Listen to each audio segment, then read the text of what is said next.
euh, 20 février de cette maudite année et que la précédente aussi soit maudite. Il y a comme ça des années qui signifient beaucoup pour nous, d'une façon arbitraire, d'une façon inattendue et souvent redoutée. Nous voyons se produire des choses qui vont nous toucher vraiment au très très très profond, qui vont nous signifier des choses qu'on a toujours tenu un peu éloignées. Notre impermanence, notre impuissance, voire notre insignifiance. Ainsi, tout cela se manifeste de façon claire, de façon concrète. Alors, voyage au bout de soi. Dans cette proposition, il peut y avoir le constat d'une sorte de désenchantement, d'une sorte de déception vis-à-vis de soi-même, vis-à-vis de la vie, vis-à-vis des gens qu'on a côtoyés, vis-à-vis des propositions qui nous ont été faites. Il y a comme un climat ou des climats qui ne sont pas toujours favorables à l'émergence de choses que nous sommes en droit d'attendre. Nous avons besoin que les autres nous aident à éclairer les chemins sombres, à nous permettre de mieux nous retrouver, de mieux nous comprendre, de mieux nous assumer. C'est une œuvre collective. Ainsi, nous participons de l'assumance, de l'accomplissement de gens. Et eux font la même chose. Cela affirme le caractère complémentaire qui est le nôtre. Nous avons besoin des uns des autres, encore faut-il que ces autres soient à la hauteur, soient dignes d'être des participants, des compagnons. Il y a tellement de méprise, de malentendus, de mérencontres, d'approximations. Il y a des rencontres qui n'auraient jamais dû voir le jour parce qu'elles se sont révélées néfastes. Stérile, ça aurait été bien. Ni perte, ni profit. Là, il s'agit de choses qui nous ont engagés sur des chemins totalement inadéquats. Nous cherchons à être en adéquation avec nos besoins, avec notre environnement, avec un peu la vision que nous faisons de nous-mêmes et le rôle que nous sommes prêts à assumer dans la société, être en adéquation, en accord avec les choses qui nous composent, qu'elles soient intérieures ou extérieures. Trouver sa place de façon harmonieuse, de façon satisfaisante. Voyage au bout de soi. Si on choisit de regarder la vie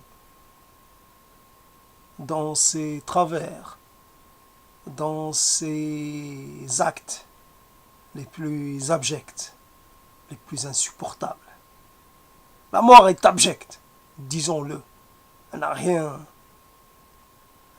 de beau, elle n'a rien d'attirant, elle n'a rien de légitime. Si on regarde dans ce sens, alors on est empêché de regarder dans l'autre sens. Il y a deux sens. Malheureusement, aujourd'hui il a fait soleil. Cela rappelle qu'il y a un rythme, qu'il y a le jour et la nuit, qu'il y a un couchant et qu'il y a un levant. Et cette rythmicité nous induit en erreur parce que les choses se déroulent de façon continue. Malgré les quelques nuances, le printemps est un peu plus précoce cette année, ou il est plus tardif. Il va faire plus chaud, plus froid cet hiver. Mais malgré tout, l'hiver est là. Le printemps sera là. L'été sera là. On est amené à nous installer dans ce rythme et à faire confiance et à faire des projets. Ce printemps, j'irai quelque part. L'été prochain, j'ai prévu d'aller ou de faire ou d'être. Et puis, patatras. Rien. L'été prochain, je suis pas là. Ou je peux pas être là. Et c'est un été que je préfère oublier. Que je préfère décompter de mes étés. Je préfère qu'il n'ait pas eu lieu. C'est un été qui m'apporte que de la souffrance, que de l'inexistence. Comment je peux exister dans ce moment-là, tout en devant regarder les choses horribles qui m'arrivent. Voyage au bout de soi. Il faut déjà admettre qu'il y ait un soi, un moi. Il y a là quelque chose qui devrait, qui pourrait être considéré comme individuel, comme singulière, comme ayant des caractères propres. On est poussé vers la culture du soi malgré soi. À un certain moment, on vous pousse, on vous presse, on vous dit faites les choses par vous-même. Ne comptez pas sur les autres. Ne soyez pas dépendants. Et quand moi, seul, je n'y arrive pas, alors que fais-je? Quand quelque part ma vision se retrouve au bout de ses capacités, quand les choses que je perçois ou que j'interprète ne peuvent être complétées, ne peuvent être comprises, qu'à la lumière des mots qui viennent d'un autre ou d'une autre, c'est un commun. C'est moi, je suis une œuvre collective. Je participe d'un projet collectif. Je ne peux pas me déclarer, moi, ayant quelque chose en propre. Non, cela est impossible. Cela est inaffirmable. Cela ne peut pas, il ne peut pas être. Mais souvent, on attend.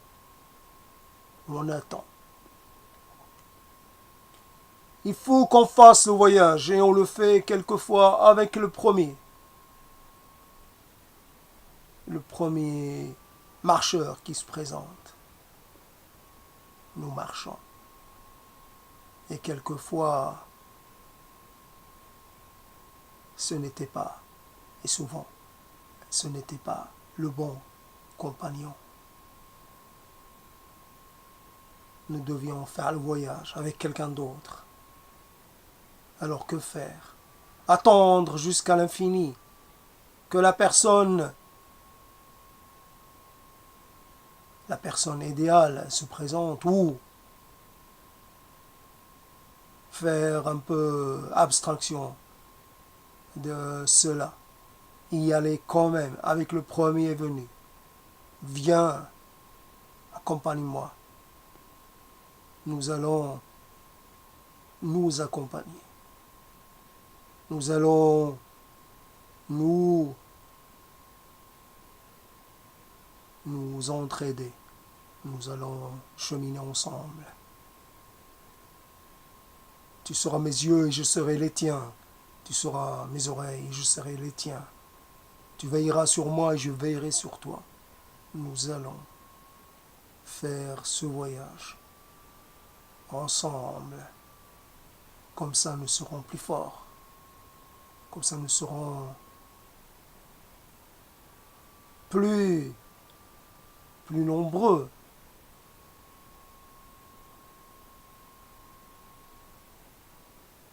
Et finalement, ce fut là un mauvais choix.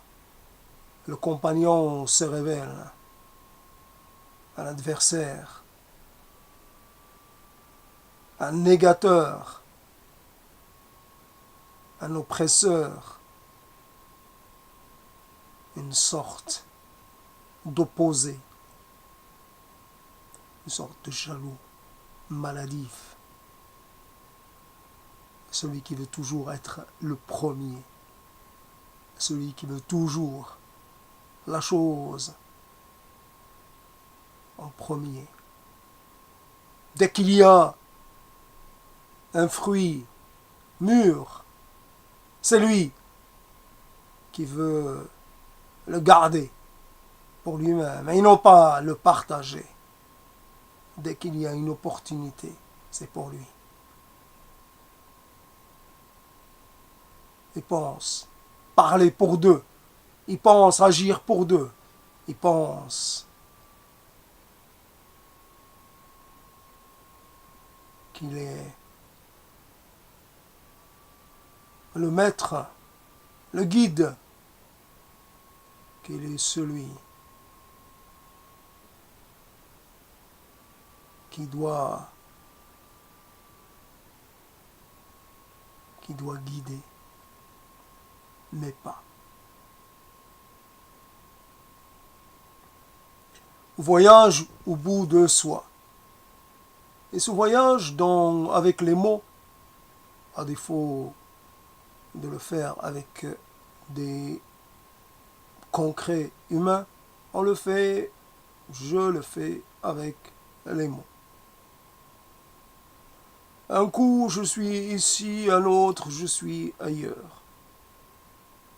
C'est un déplacement purement linguistique, purement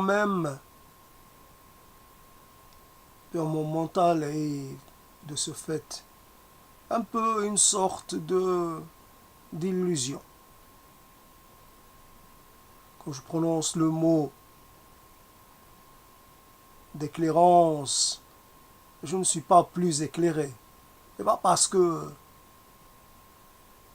j'en ai une idée ou un désir. C'est pas parce que je dis le mot qu'il se réalise, qu'il se manifeste devant moi. Je peux tenter de réenchanter le monde avec des mots. Le monde ne sera pas moins désenchantant.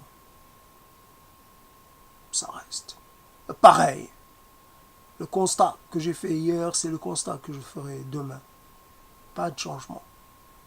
pas d'alternance, pas de mouvement. Ça reste pareil. Le monde, il est tel qu'il a toujours été, hostile et infamilier. Jamais je ne pourrai me familiariser avec ce monde tel qu'il est, avec ses rythmes, avec ses agissements, avec sa logique propre. Un monde hostile, voire indifférent. C'est encore plus grave que l'hostilité, l'indifférence. C'est comme le mal silencieux, insidieux, de façon lente et continue, sans trop se faire remarquer. L'indifférence vous mine, l'indifférence vous tue, l'indifférence vous perméabilise à tout ce qui est jugement dépréciateur, à tout ce qui est sentiment, désir de retrait, désir d'effacement. Invisible, un mot porteur de sens. Quand je me rappelle que quand j'étais petit, j'aimais beaucoup l'idée d'être un homme invisible. J'y avais pensé pour le cinéma, après j'y ai pensé pour les banques. J'avais une idée un peu romanesque de ce qu'est l'argent. Je disais, avec beaucoup d'argent, moi qui étais toujours économe et qui mettait de l'argent dans ma tirelire sans jamais l'utiliser pour m'acheter quoi que ce soit. Sauf un moment où j'ai commencé à acheter des revues et des livres. Mais rien de plus. Pas de gâterie. Jamais. Jamais quelque chose dans ce genre. Avec cette tirelire, c'était pour donner un coup de main en cas de besoin. Cet argent, il était là pour servir à autre chose qu'à ma propre personne. Et donc l'idée de l'argent, c'était pas pour moi, mais quelque part l'invisibilité, c'était vu comme un atout, une sorte de pouvoir intéressant. Aujourd'hui, je suis vraiment invisible de plein de façons. Évidemment, je ne peux pas rentrer dans les banques. Évidemment, je ne peux rentrer nulle part, même invisible. Mais là où j'essaie d'être visible, on ne me voit pas. C'est comme si j'étais transparent.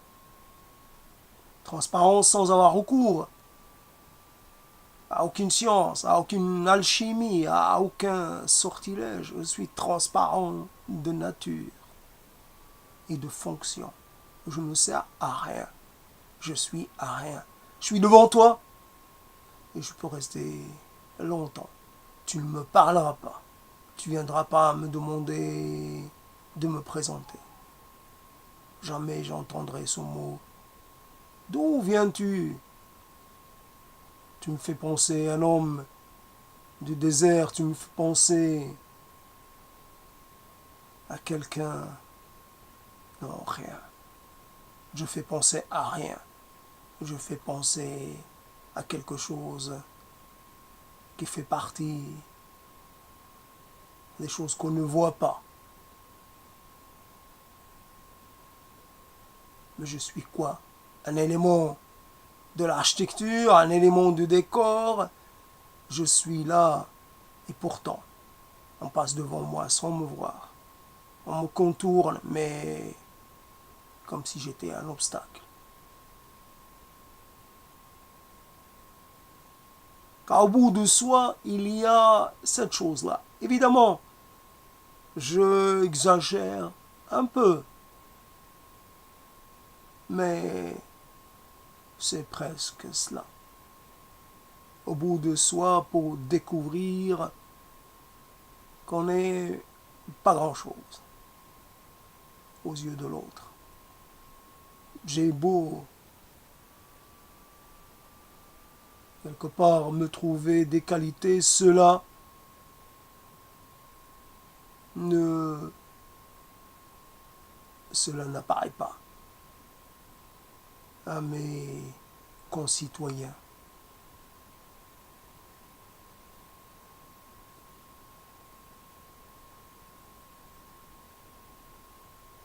Voyage au bout de soi et il y a des choses quelque part dans la vie. C'est comme si on avait un désir un peu pervers, c'est-à-dire de connaître les choses dans leur versant le plus, le plus négatif. Je veux connaître la tristesse, je veux connaître la solitude, je veux connaître l'amertume, je veux connaître l'abandon, je veux connaître la douleur. Pour pouvoir me sentir légitime à en parler. Je ne suis pas fait pour la joie. Et puis la joie, c'est tellement facile. Rire, c'est tellement facile. On rit de choses toutes bêtes. Et on pleure pour des choses graves. On ne pleure pas comme ça. Alors que l'inverse est vrai. On ne peut pas dire ah, je suis triste pour essayer d'impressionner quelqu'un. On peut essayer de le... Non, on dit cela parce qu'on sait qu'on l'est. Que cette chose, on l'a éprouvée dans sa chair. Et qu'on l'éprouve encore et toujours. Ce n'est pas une posture, c'est une réalité. On ne dit pas je souffre comme ça. Non, on ne dit pas ça parce que c'est un moyen de se distinguer. Je souffre de 1000 manières, de millions de manières. Ça n'a pas de limite. Je souffre par anticipation de voir ce qui m'attend encore comme révélation tragique, comme désastre à venir. Un homme qui voyage, il y a un moment, il suffit, on va dire, que ce jour, c'est un jour un peu particulier.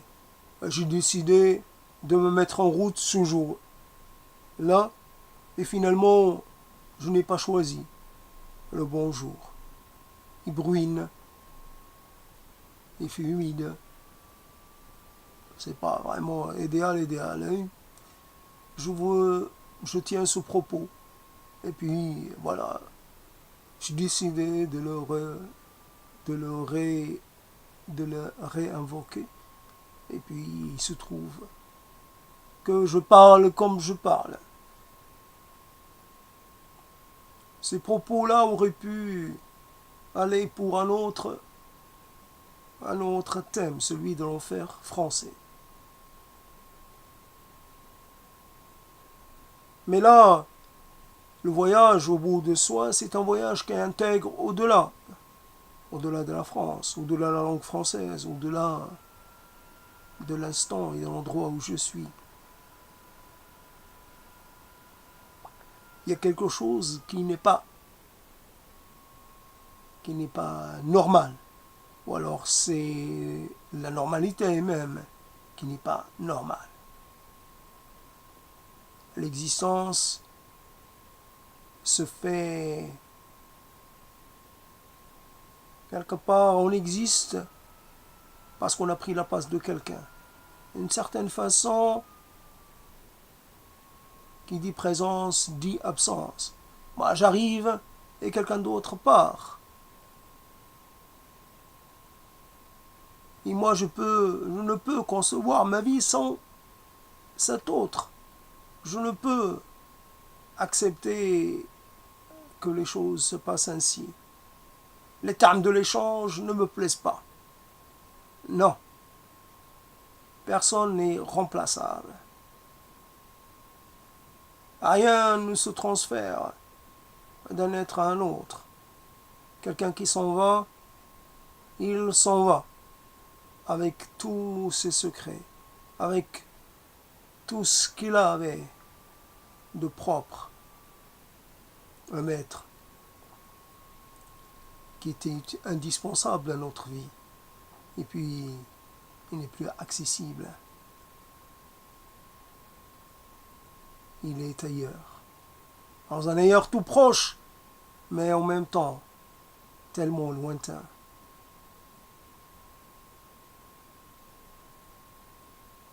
Voyage au bout de soi pour parler.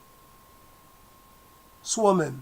Ne plus attendre d'un siron ou d'un autre qui vous mette les mots dans la bouche. Vous n'avez plus besoin d'emprunter une parole ici ou là. Vous avez votre propre parole. Voilà. Si elle n'est pas originale, si elle n'est pas bien tournée comme celle de prédécesseurs, ceux qui ont parlé du malheur.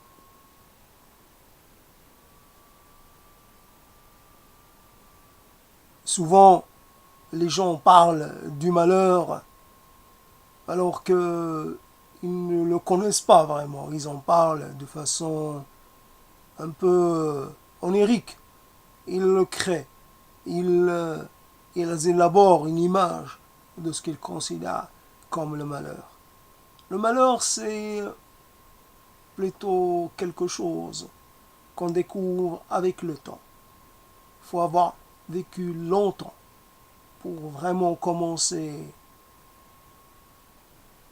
à ressentir la différence entre le malheur imaginaire et le malheur réel, entre le malheur abstrait et le malheur propre. Et puis, même vous-même, vous êtes prêt à vous renier, car vous faites des arrangements avec la vie, avec le malheur. Il vous arrive, malgré votre sentiment, malgré vos sentiments, de retrouver goût aux choses quand vous mangez quelque chose. Si elle vous plaît, vous êtes content. Et puis parce que vous avez encore cette capacité de contentement, qu'il y a comme une sorte de décalage. C'est comme si vous dites les choses et que vous ne les pensez pas vraiment.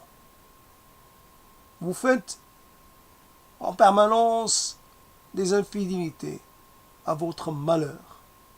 Vas-y, dis-le comme ça, le Sioran. Fidélité à votre sentiment de malheur, à votre état de malheureux. Des incartades. Vous revenez vers une sorte de, comme ça, une sorte d'état de bienheurosité. Vous êtes bien. On ne peut pas dire le contraire. Vous êtes encore préoccupé par des choses, tout ce qui est de plus insignifiant, qui aurait dû être considéré comme insignifiant à vos yeux de malheureux. Tiens, il y en a un qui est parti hier ou avant-hier, ce maigrelet qui se croyait un dieu sur terre, un dieu incarné. J'ose pas imaginer ce qu'on a fait de ses effets. Je ne peux même pas dire qu'il ait été malheureux, je ne peux même pas dire de lui qu'il a un mérite quelconque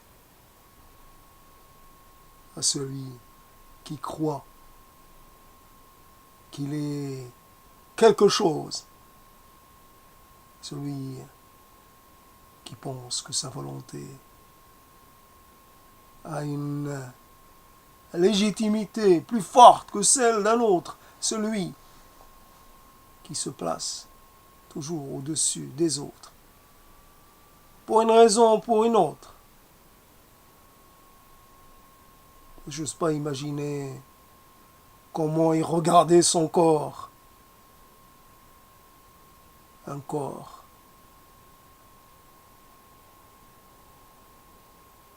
qui devait être plein de saillance de partout, les côtes saillantes, les épaules saillantes, plus rien, plus de chair. La chair qui s'est évaporée avant qu'elle ne devienne pourriture. Il s'est allégé bien avant de partir pour la tombe, pour le four. Il va être facile à cramer. Une allumette, puis plus rien. Ah, plus rien. Aura cessé d'exister pour de vrai. Quelqu'un qui l'ouvrait, quelqu'un qui aimait, qu'on s'adresse à lui, qu'on le qualifie de titre d'homme ultime, de Dieu de ceci ou de cela.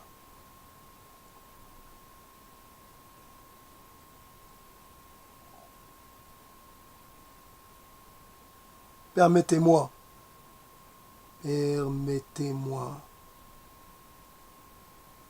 de faire appel à votre clémence. J'ai péché par orgueil, j'ai péché par vantardise, j'ai péché par excès de confiance.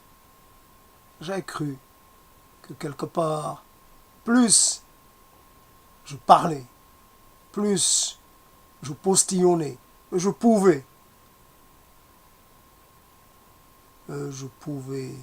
contrecarrer tous les projets destructeurs, tout ce qui pouvait me menacer. Toi, reste à l'écart de moi. Ne viens pas trop de mon côté. Toi, tu viendras jamais chez moi. Toi, je te dis, ne m'adresse plus la parole. Toi, tu restes à ta place. Chaque fois, je me préservais de ceux, des importuns de toutes sortes. Ah, quelque part. Plus j'éloignais, plus je restais vivant. Chaque fois que je voyais que ma parole faisait de l'effet, je me disais, tu es toujours là, tu es toujours capable d'apporter, de faire. Hier, j'ai cessé de faire tout court. Ce que, quelque part, je narguais par mon attitude, par mon autisme affiché, par ma désinvolture, par mon mépris souverain, la mort que je méprisais plus que tout, s'est saisie de moi. Un peu comme le banquier qui déclare que la fête est finie et qui se saisit de tous vos biens et même de vous aussi, qui se saisit de tout et qui vous déclare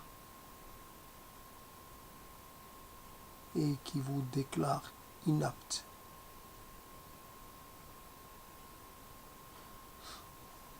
La mort est venue. Je ne l'attendais pas si tôt, elle est venue. La mort a toujours le temps. Elle ne se presse jamais.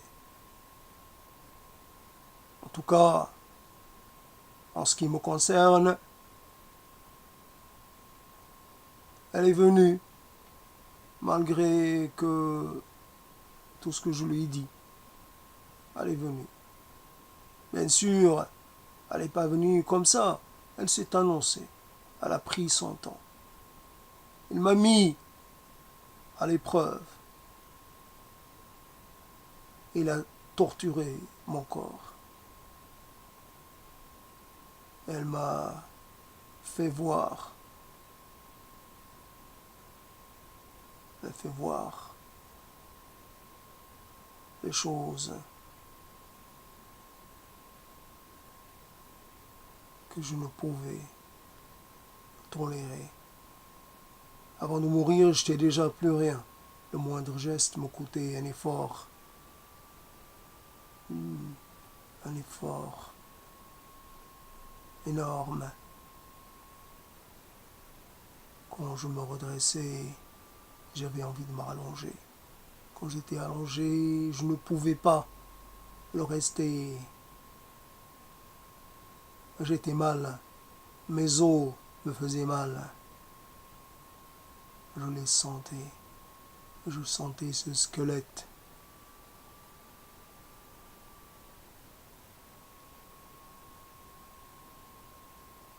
Je suis épuisé. J'ai pas envie de mourir, mais je sais que je dois le souhaiter pour mettre fin à cet état.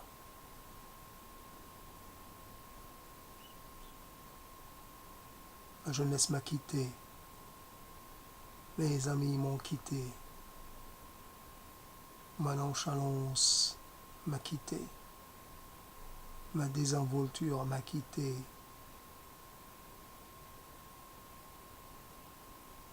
Oh, il y a bien quelqu'un qui a le droit de venir me voir. Il m'aide à me mouvoir. Il me tend à boire. Il m'aide à manger. Je n'ai plus la force d'amener la nourriture à ma bouche. Je ne peux plus. Mes bras refusent de me servir. Tout mon corps s'est déclaré forfait. Tout mon corps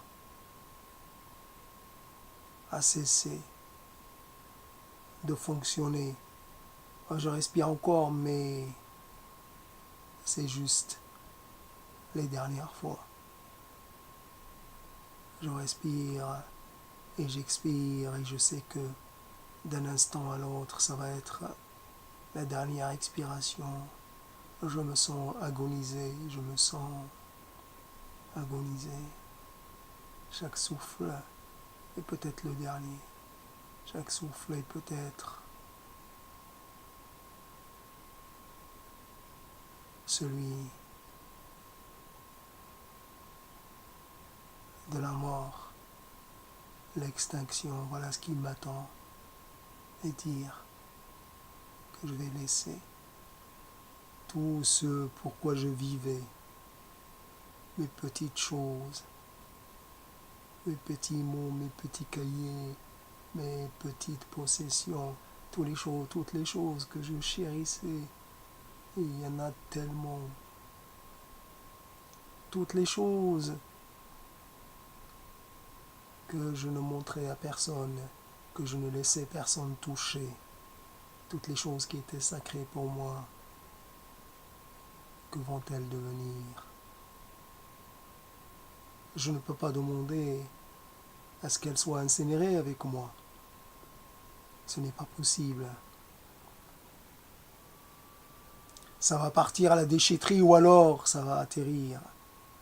Ça va être touché par toutes les mains, pures et impures, sales et propres, peu importe, tout le monde va me toucher, va toucher mes affaires, va toucher ce qui était pour moi intouchable. Je vais devenir une sorte de jouet, une sorte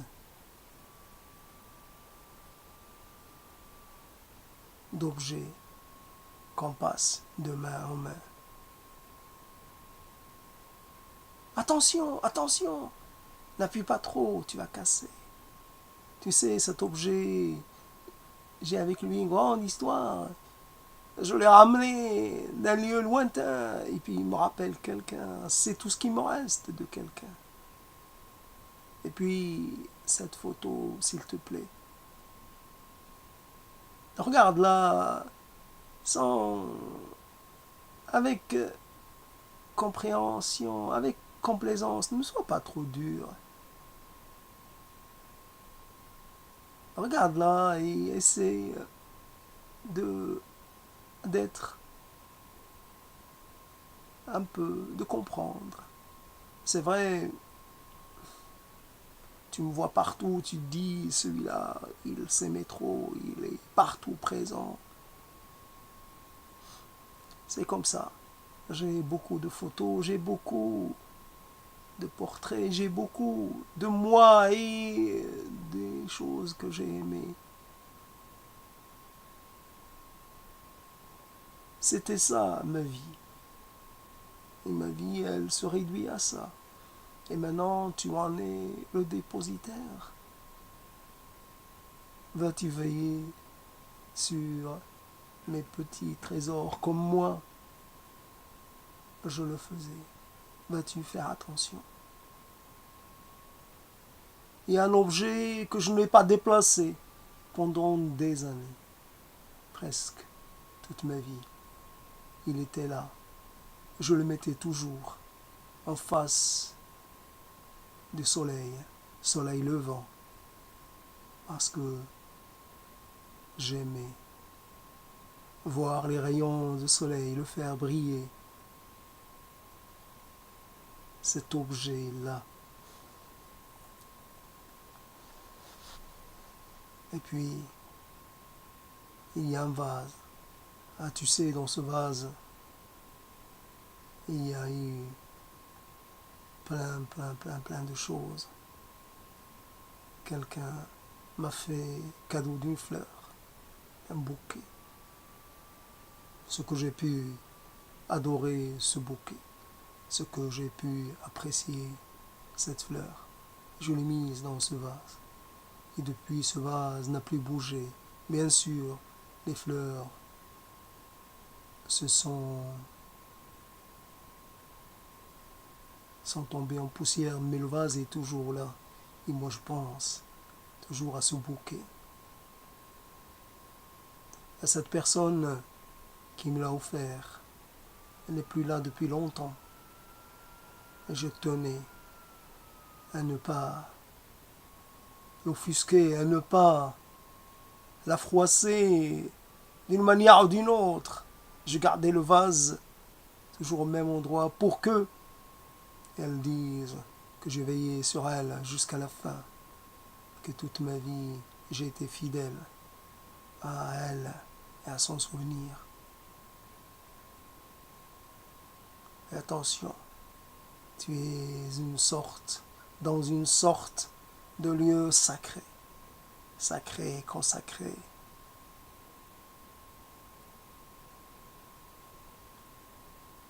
Oh, surtout, ne parle pas trop fort. N'avance pas trop vite. Fais attention où tu mets tes pieds.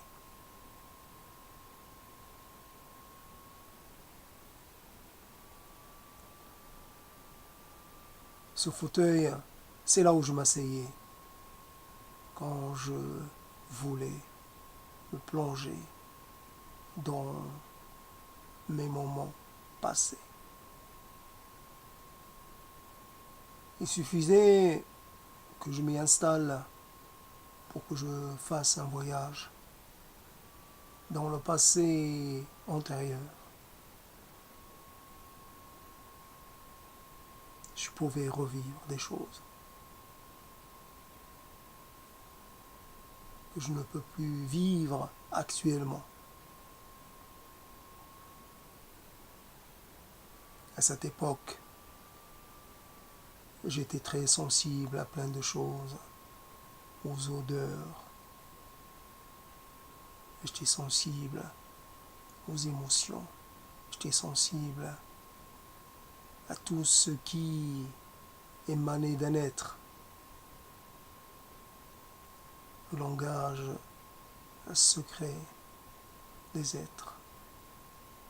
À cette époque, j'étais capable de me projeter dans les dimensions,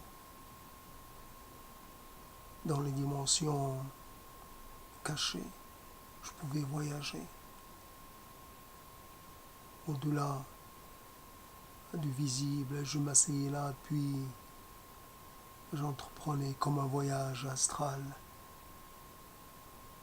Je pouvais me retrouver au-delà du monde connu, au-delà du présent, au-delà des murs de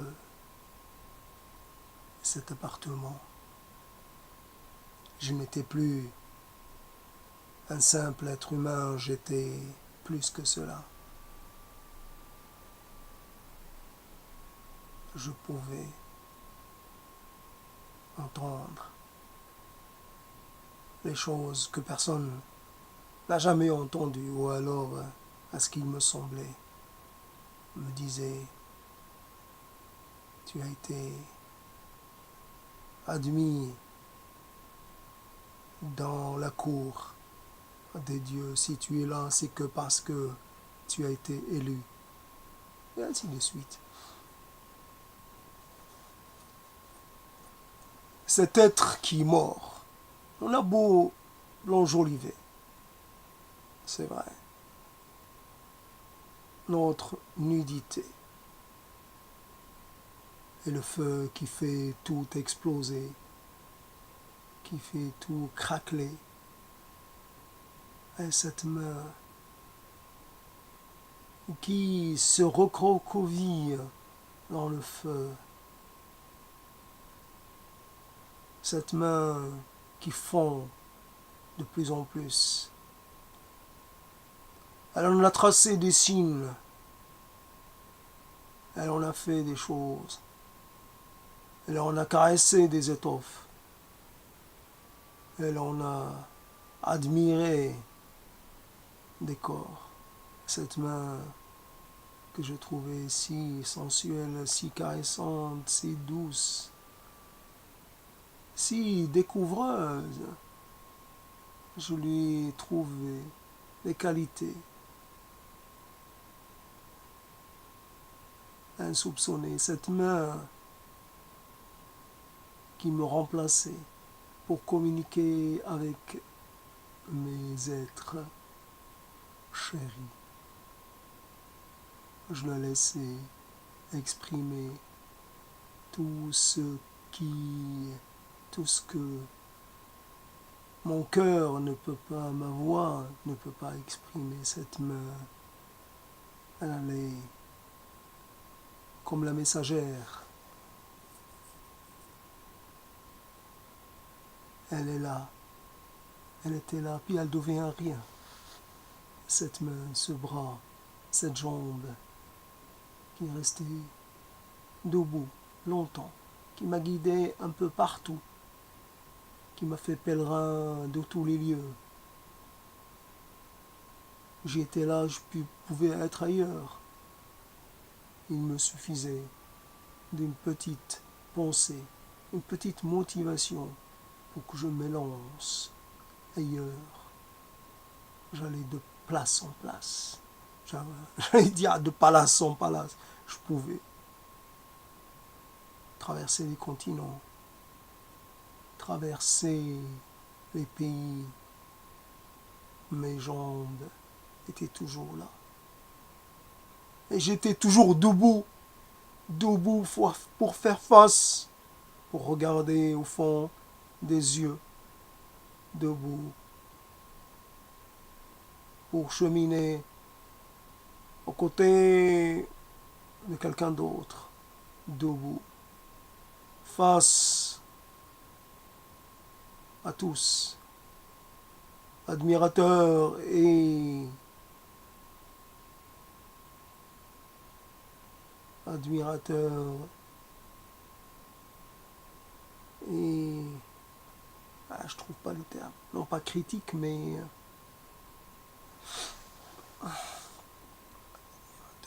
et décrieur, je sais pas, bon, on va dire décrieur. Et ça y est, c'est l'heure. On m'a mis sur le chariot. Le chariot me transporte jusqu'à la gueule béante de ce four qui m'attend déjà. Qu'on a monté en température, ce four, c'est mon destin ultime. Bientôt, il ne restera plus rien de cet être qui fut, que je fus. Ce n'est pas possible de disparaître de cette façon. Pas de traces. Bon, bien sûr, des compliments. Mais je suis au-delà des compliments. D'ailleurs, je ne peux les entendre. Je ne peux les apprécier ou pas. Les gens qui parlent de moi parlent pour eux. En parlant de moi mort, ils essaient de ne pas penser à leur propre mort. C'est pas ma mort qui te chagrine, c'est la tienne, proche. Voilà. N'inverse pas les rôles. Tu ne me pleures pas à moi, c'est toi qui te pleures. Après tout, il y a bien un certain nombre qui s'impatientent pour prendre ma place, pour occuper mon appartement, pour dormir dans mon lit et pour s'asseoir dans mon fauteuil. Il y en a bien qui rêvent de posséder quelque chose de moi, un vestige, une sorte de souvenir, les fétichistes de cette trempe-là, ceux qui se délectent de voir quelque chose qui appartient à un mort. Oui, ils se sentent heureux de pouvoir posséder ce que je ne leur ai pas donné, ce qu'ils n'auront jamais eu de moi vivant, et aujourd'hui ils l'ont. Ils sont tout contents de l'avoir. Mes affaires vont être dispersées. Ils vont aller partout. Ils vont se retrouver dans des lieux infamiliers. Chaque chose va trouver preneur. Et puis le reste, ça va partir au feu, comme moi d'ailleurs. Rien qui compte pas. Je pars au feu. On ne conservera rien de moi. Pas mon cerveau, même pas mon cerveau. Je ne suis pas un Einstein. On va pas. Tiens, mon cerveau. Et dire que ce cerveau-là, il était tellement riche, tellement fertile, et puis là, il ne sert à rien. Il brûle comme tout le reste. Si au moins on avait fait une sorte de cérémonie cannibale, des gens se réunissant pour partager mon corps dans une communion. Au-delà, une communion, tout ce qu'il y a de plus ultimes de mes proches, se gardant mon cerveau et se le partageant. Ainsi, chacun aura en lui une part de moi.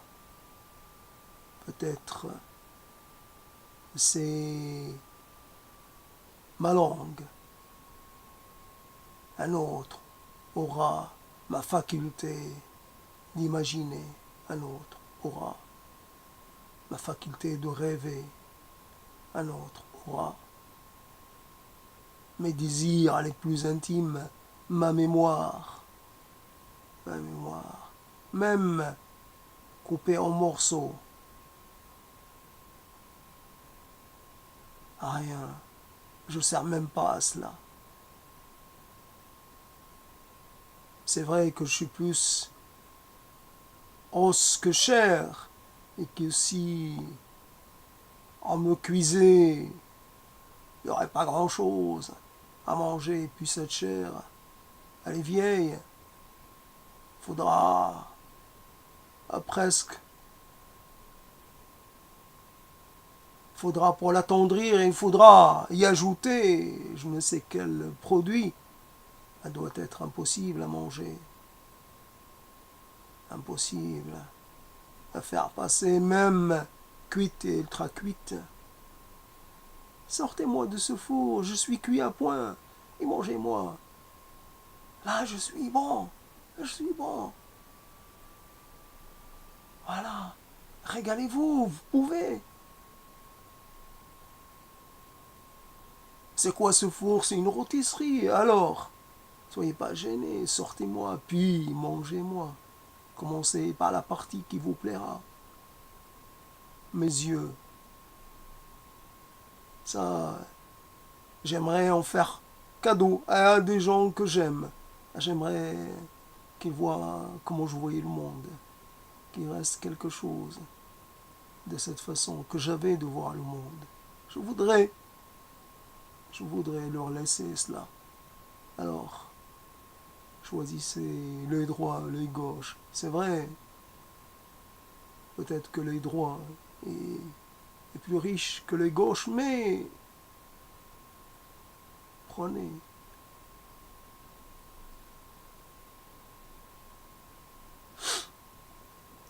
Voyage au bout de soi.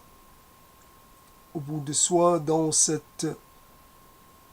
partage,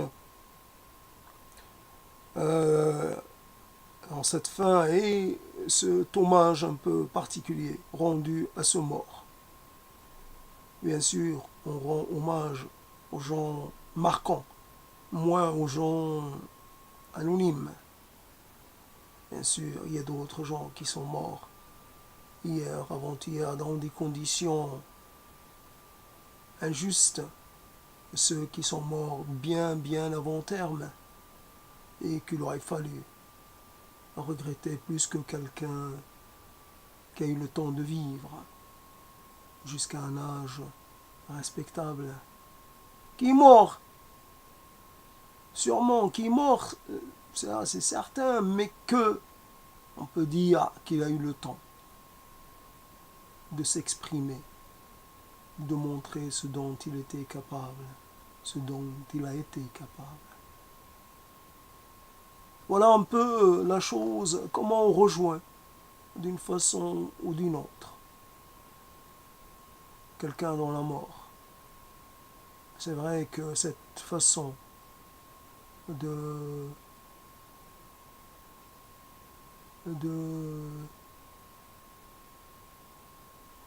se faire un peu offrir au feu interroge et laisse perplexe. Comment peut-on désirer être réduit en cendres? C'est contradictoire et avec l'être qu'on a été. Quand on a cherché la puissance, comment peut-on aller à l'extrême, à l'opposé total, avoir une tombe c'est de pouvoir espérer jouir d'une certaine estime, d'un culte quelconque. Oui, on va sur la tombe d'un tel, et puis on passera peut-être par la tombe, tiens, c'est un tel, c'est vrai, un tel. Et puis, rien que le fait d'évoquer le nom de la personne, il y a là déjà l'expression d'un regret. Vous qui passez, regrettez-moi. Oui, ça me fait plaisir qu'il y ait des gens qui me regrettent, qui parce que ils m'ont vu, ils ont pensé à moi avec un certain attendrissement. Et quand je n'ai pas de tombe, je n'ai droit à rien. Bien, bientôt, les mentions à mon nom vont cesser. Bientôt, on ne parlera plus de moi parce que faudra faire la place à quelqu'un d'autre. Il y a toujours un mort célèbre pour remplacer un autre. Demain, on va rendre hommage à quelqu'un d'autre. Tiens, un Morin par exemple. On ne parlera plus que de lui pendant un jour ou un jour et demi. Puis on parlera de quelqu'un d'autre. Femme, homme, peu importe. Oui, Giscard. On parlera de Giscard, mort, ou de Chirac. Et ça y est, on est passé à un autre registre de la vie. Tiens, on va sortir les archives et on va dire des choses. On va sortir les photos de jeunesse, puis les différents moments marquants de la vie de ces hommes. La liste d'attente ne se vide jamais. La file est toujours là. Bien sûr, il y en a qui font tout le contraire de ce qu'on doit faire. Ils essaient toujours de laisser leur place à d'autres. Tiens, passe devant moi. Ah, j'ai le temps. J'ai le temps. J'attends quelqu'un. Et en fait, non, cette place, je l'ai prise pour quelqu'un. Et c'est pas pour moi. C'est juste, je la garde pour quelqu'un. Et puis, si tu es pressé, ah, je suis pas pressé. Je vais à la mort. Comme je peux pas être pressé. Tu étais là avant moi, alors tu restes à ta place. Et voilà. Et la mort va t'appeler bien avant moi. Il faut respecter l'ordre de la file d'attente. Il ne faut pas essayer de tricher. Voilà. Il y en a qui attendent leur tour. Certainement plus très longtemps. Et je ne leur rendrai pas hommage.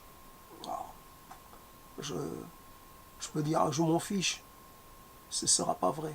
Je m'en fiche pas. Sac mort. Ça fait sonner quelque chose. De ring. De ring. De ring, de ring, de ring. Rappel. Rappel. Rappel. Rappel. Voyage au bout de soi. Et quand on fait un voyage, évidemment, avec cette façon de faire, je me suis saisi, parce que c'était facile, de cette personne qui est morte. Évidemment que c'est facile. Hein. C'est facile. Pour sortir un peu des propos un peu conventionnels, j'ai essayé de broder un peu. Et c'est vrai que ce que j'ai dit de cette personne, évidemment, est valable un peu pour tout le monde. C'est pas, c'est à chaque fois pareil pour tout le monde, que la personne était célèbre ou pas. Il s'agit toujours d'une rupture, d'une séparation, d'une sorte de videment. Voilà un peu la chose. Donc voyage au bout de soi pour ne finir par parler que de cela. D'avoir pour sujet principal d'échange avec soi-même que cela. parce que il est difficile de parler de la mort avec ses proches et les lointains ne sont pas là. Parce qu'avec les lointains, c'est plus facile, mais les lointains ne sont pas là. Donc il faut parler avec soi, avec ces dialogues un peu auto-centrés, auto-référencés, je ne sais pas comment dire. Et finalement, il y a toujours des impasses. Voyage au bout de soi, mais on maudit le soi dans son aveuglement, dans sa prétention, un peu dans sa légèreté. Il y a un manque de gravité, un manque de sérieux dans le rapport que nous entretenons à la vie tout court, un manque de gravité, une gravité qui est indispensable, qui est à cultiver à tous les échelons de la vie. Parce que la chose la moins assurée du monde, c'est la vie. Parce que il y a évidemment plusieurs morts. Il y a la mort de soi, mais il y a aussi une sorte de mort absolue. Quand on n'a pas de descendance, il y a quelque part l'affirmation d'une sorte de terminisant. Euh, ça, ça se finit, tout se finit avec soi. Rien ne peut prendre le relais. Il reste un petit espoir d'engendrer, malgré les évidences, un peu contre la raison, d'enfanter pour essayer de créer une sorte de, de discontinuité par rapport à ce destin qui se dirige tout droit vers, vers une sorte de négation parfaite de soi. Il faut essayer de faire en sorte que quelque chose de soi, même infime, génétique c'est infime, et puis s'il est possible de laisser une sorte de marquer, de laisser, de déposer quelques-uns de ses souvenirs auprès de quelqu'un dont on est proche, comme pour la filiation. Laisser quelque chose, lui transmettre un message, lui transmettre un peu quelques des choses qu'on a besoin de transmettre. Voyage au bout de soi. Il se fait tard et pourtant il y a encore la lumière du jour. Il y a des saisons terminales. Il y a ce printemps qui arrive. Cela représente le retour à la vie pour certains êtres et pour d'autres. Ça va être la fin. Ou plutôt, à d'autres moments, c'est la confirmation de... Plus le temps passe, et puis l'évidence de la mort se fait plus concrète.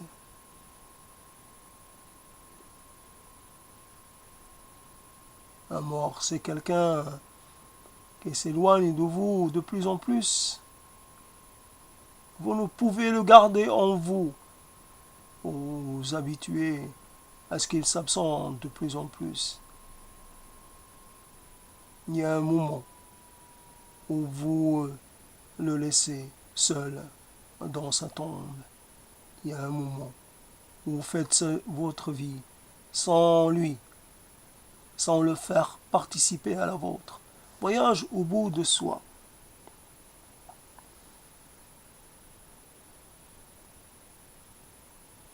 C'est vrai qu'il y a des gens qui conversent en faisant appel à des tas des tas de sentences, des tas de mots dits par d'autres. C'est vrai qu'on trouve un certain mot des qualités assez, assez évidentes. Il y a des gens qui résument les choses de la vie avec beaucoup de pertinence, avec beaucoup de justesse. Quelque part, nous pouvons aussi. J'ai une mémoire qui ne retient rien.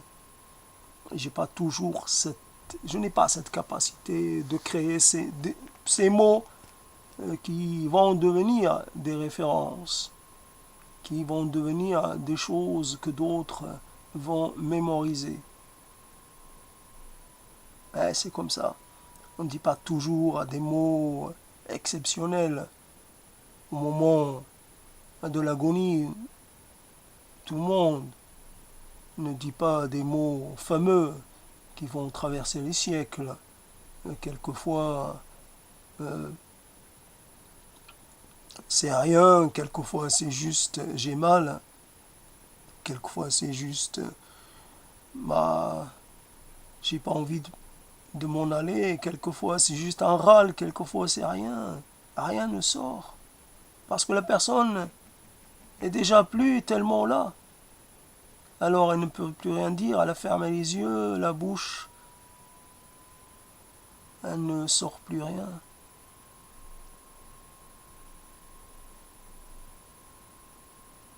Triste à la destinée de l'homme.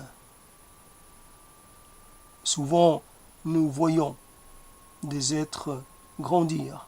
Nous savons que leur destinée ou leur destination est l'abattoir. C'est vrai que nous les mettons à mort bien avant qu'ils aient le temps de vivre, de, de vivre longtemps. Mais nous sommes, nous aussi, promis à un abattoir. Nous pouvons pas nous extraire de cette loi-là. Nous ne pouvons pas nous en émanciper. Nous devons subir le même sort, même si nous devons vivre longtemps, longtemps et très longtemps. Cela finira toujours par se conclure par ce que vous savez. Un voyage au bout de soi et la fatigue est là, et d'une certaine façon, il suffit, comme dirait l'autre, il y a un moment. On a face à soi les mêmes mots. Voyage, soi. On aimerait bien se, se mettre dans un autre état, dans un autre dispositif mental, être un peu se déplacer. Mais on est aussi, on est quelque part lié à certaines choses, et si nous exprimons un sentiment à un moment donné qui un peu trop, qui un peu trop comme si, comme cela, mais surtout un peu trop triste, un peu trop. C'est pas uniquement le propre d'un moment, c'est quelque chose qui dure, qui ne disparaît pas. Juste que à un moment donné, il est possible de choisir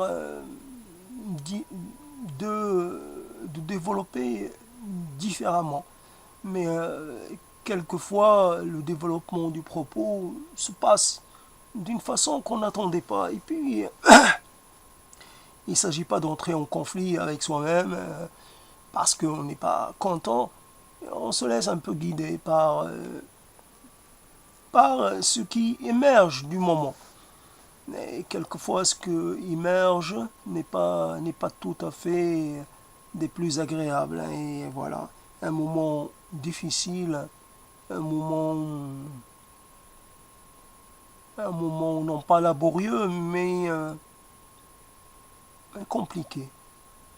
Compliqué. Nous aimons, finalement, tout le monde aimerait, nous avons une intelligence. Cette intelligence nous dit que pour chaque problème, il y a une solution. Nous aimerions un peu résoudre ce problème de la mort, ce problème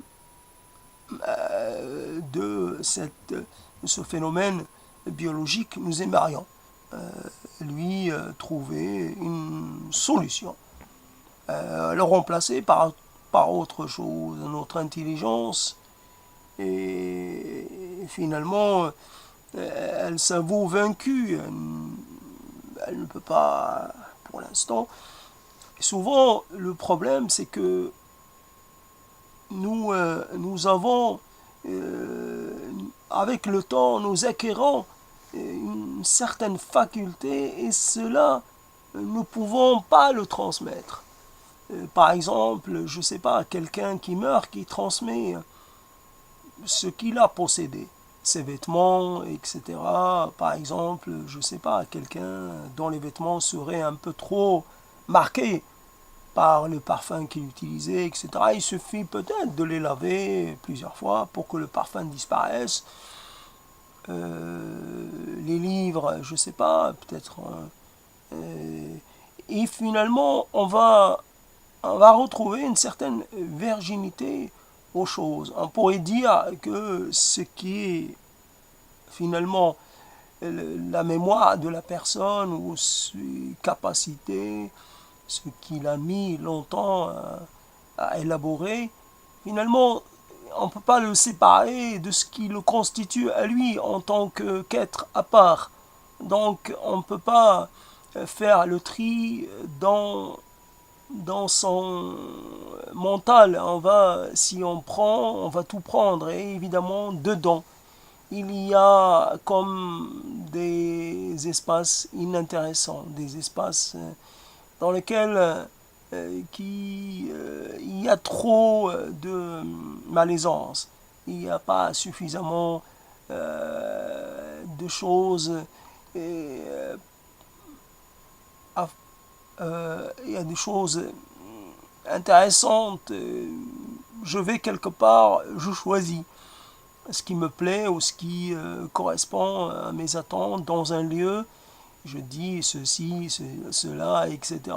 Je ne prends pas tout parce que un cerveau, il faut tout prendre. Donc voilà, le problème, c'est qu'on ne peut pas extraire. Par exemple, quelqu'un qui aurait appris une langue, qui aurait mis longtemps à l'apprendre, on va extraire cette capacité-là, cette langue de sa tête, et on va la transmettre à quelqu'un comme ça, ce quelqu'un, et on lui évite de passer des années, et il y a des capacités qu'on a mis longtemps à acquérir et qui sont perdues. Et il y a cette vision du monde qui est avec le temps, qui se fait beaucoup plus équilibrée, beaucoup plus, j'allais dire, complexe, beaucoup plus intégrative, beaucoup moins beaucoup moins monolithique, beaucoup plus en, en, en multiplicité, on polie quelque chose. C'est une vision qui, qui s'attache à ne pas discriminer une chose ou une autre, à prendre les éléments, c'est-à-dire dans une sorte de rapport égal. Et puis à les interroger, etc., à les expérimenter. Souvent, nous avions par le passé cette tendance à rejeter, cette tendance à exclure, cette tendance à négliger, cette tendance à minorer. Or, on apprend que ce qu'est avec le temps, que ce qui paraît peu intéressant peut le devenir. Et comme ça, finalement, et qu'on se rend compte que ce qu'on a choisi d'ignorer peut, mais trop tard, se révéler comme étant un choix potentiellement qui aurait été très, très intéressant, très, très porteur. Voilà comment ne pas aller trop vite, comment ne pas confondre un peu ses désirs et la réalité, comment prendre en compte la réalité de façon plus complète, plus totale, plus... Voilà. Adieu à toi que j'ai malgré tout, à qui je rendis un hommage, parce que c'est c'est comme ça. Ça m'a rien coûté. C'est c'est ça m'a rien coûté. C'est tellement quelque part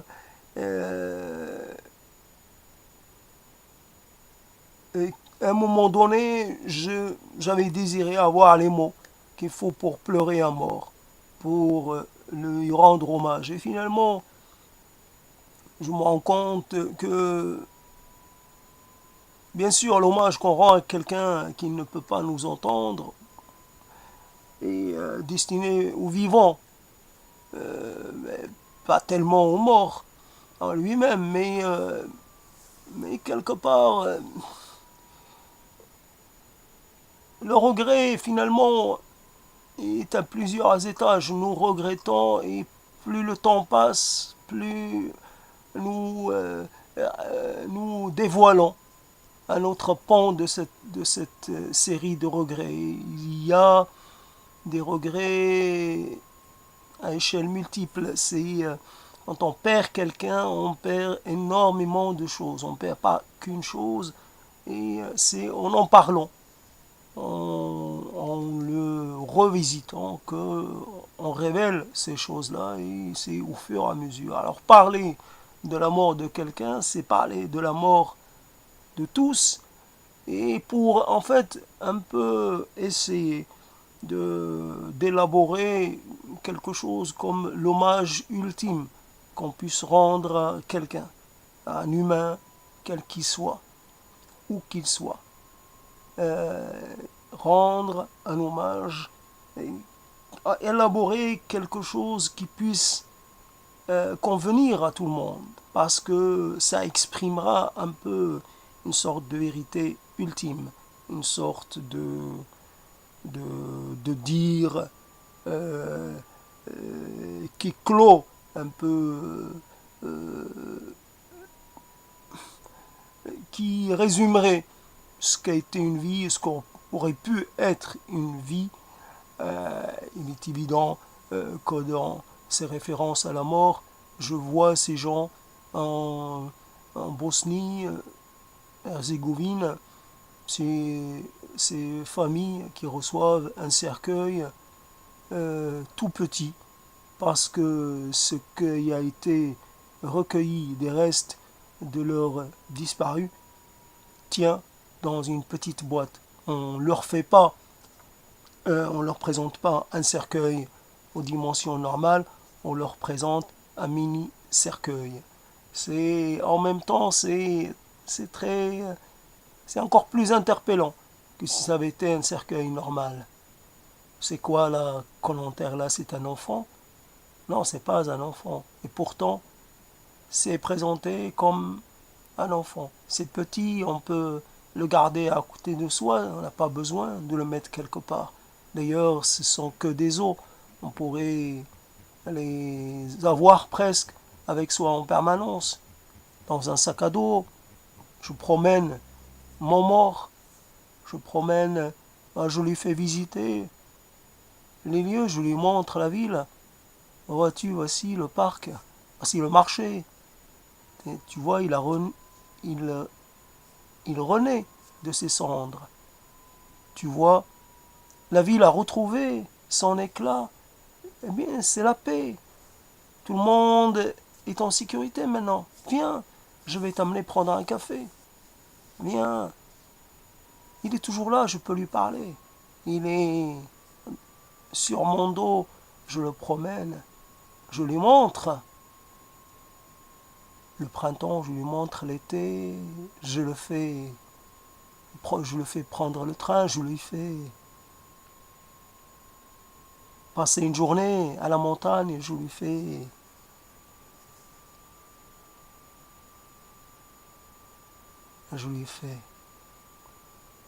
comme si je pouvais, comme si je pouvais encore faire quelque chose, comme si je pouvais encore faire quelque chose, comme si je pouvais encore faire quelque chose, comme si je